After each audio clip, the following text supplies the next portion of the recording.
Hello, students.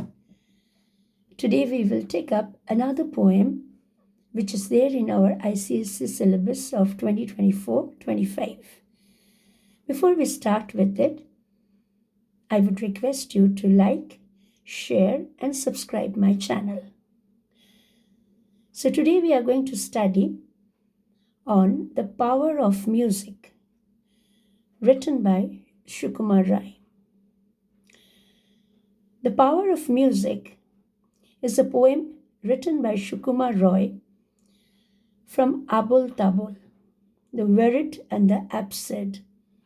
It's a collection of nonsense verse, children's poems, and rhymes in Bengali, published in the year 1923. The collection was translated into English by Professor Shukanta Chaudhary. The Power of Music is a very humorous poem which gives an account of the determined efforts of the irresponsible Vishwalochan Sharma to entertain those around him with his tuneless singing. Despite their frantic pleas and requests, they want him to stop, but he is so energetic that he doesn't want to stop. So while we go through this poem, we will come to know that how entertaining he is, and at the same time how boring at times he is to the people around him. Now the theme of the poem is undoubtedly very humorous, that we have already come across of it. The poet has exaggerated the things. Using the humor and exaggeration, Vishwalochan Sharma, the main character in the poem, he conveys the message that music and singing must be done responsibly, in moderation. Everybody cannot be a good singer. We need to understand that. Unrestrained, loud singing can be very harmful, even if it is well intentioned.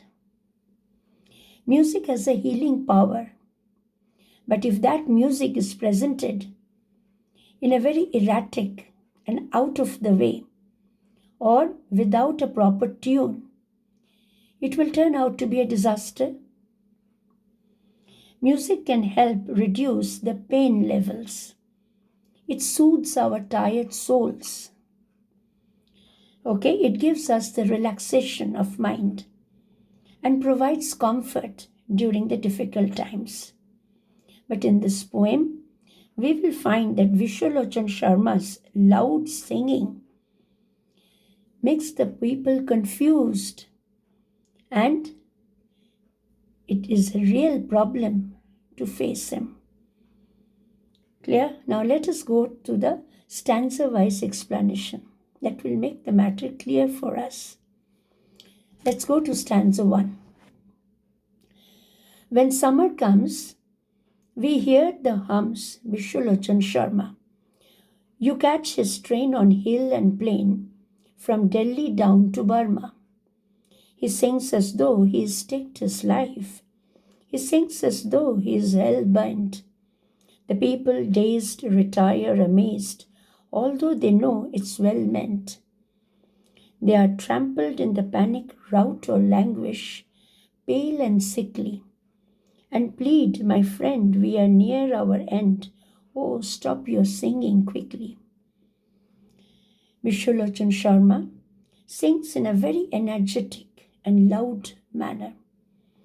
His loud voice spreads all over in the summer, and people can hear him singing in a very powerful voice. His voice spreads far and wide from Delhi to Burma. Just imagine. He sings with emotion and passion as though he is staked with life. He is completely lost in his singing, ignoring the confusion around him which is caused by his singing only. His intense singing confuses people and causes a great disturbance.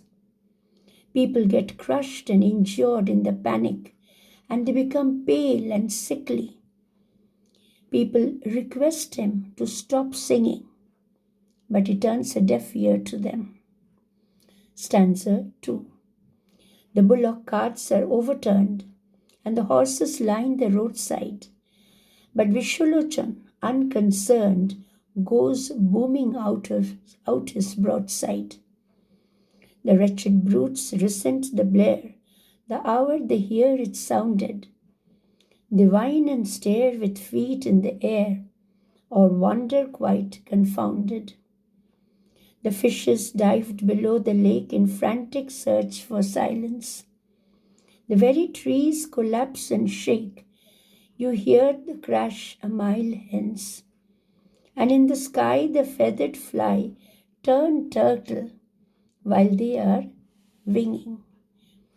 So his loud voice is very much disruptive, causes disturbance, that even the bullock carts that overturn on the road and the horses they stand awestruck, along the sides.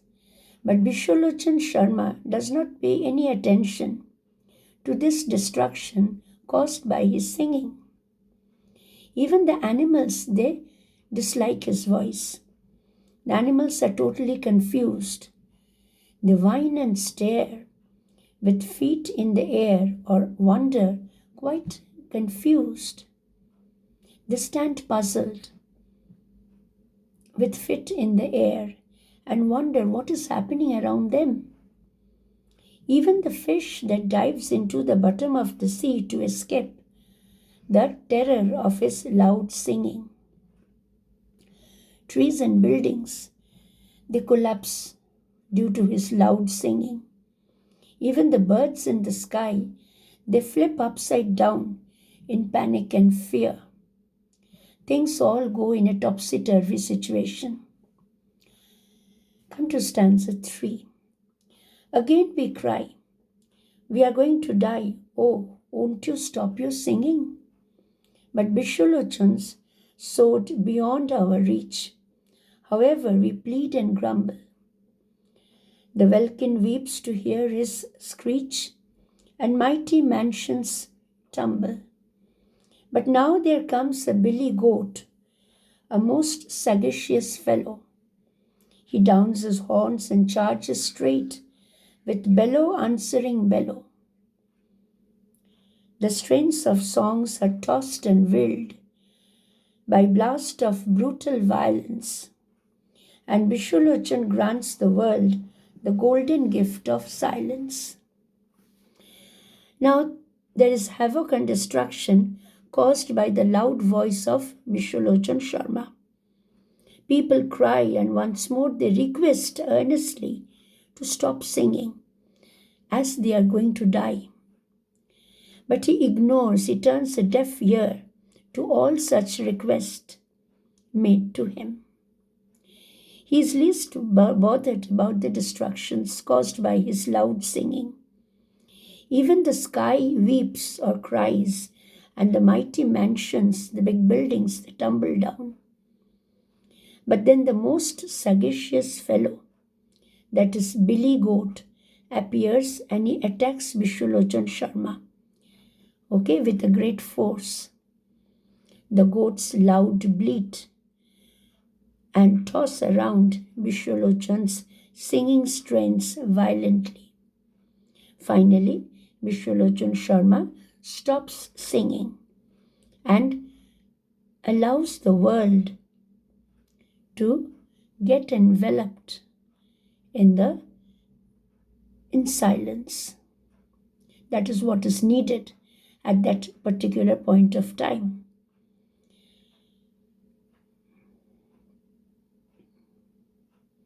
Now let us come to the technical side or the qualities or the poetic devices used in the poem.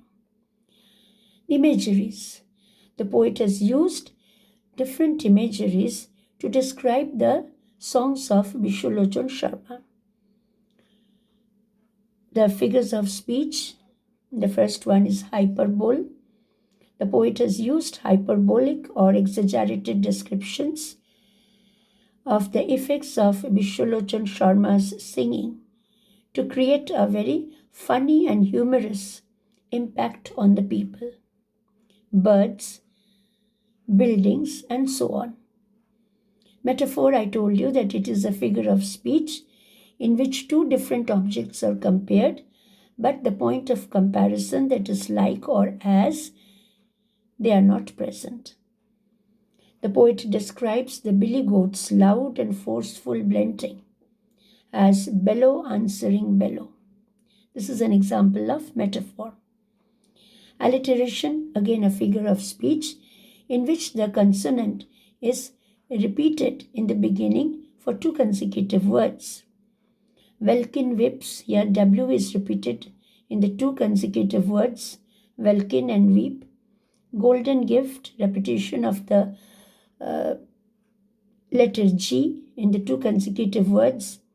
Mighty mansions, repetition of the consonant M in the two consecutive words, mighty and mansion.